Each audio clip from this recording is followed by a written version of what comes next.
नमस्कार मित्रांनो, आपल्या सोशल अवेअरनेस या यूट्यूबच्या चॅनलवर तुमचं सगळ्यांचं सहर्ष स्वागत आहे.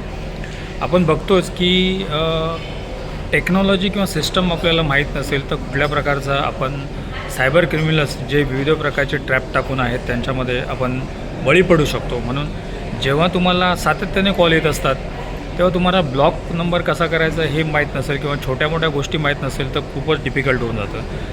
तर आजच्या या व्हिडिओमध्ये मी तुम्हाला सांगतो आहे की कशाप्रकारे तुम्हाला जायचं आहे, व्हॉट्सअपमध्ये जायचं आहे आणि जो नंबर तुम्हाला कंटिन्युअसली त्रास देतो आहे, मग ते डिजिटल अरेस्ट असो किंवा विविध प्रकारचे पोलीसचे फ्रॉडचे कॉल असो, त्या सगळ्यांना तुम्हाला ब्लॉक करायचं आहे. एकदा तुम्ही ब्लॉक केला की ते नंबर तुमच्याकडे येणार नाही. तर ही सिम्पल मेथड आहे, ही प्रोसेस करा आणि तुम्ही सिक्युअर राहा, सेफ राहा.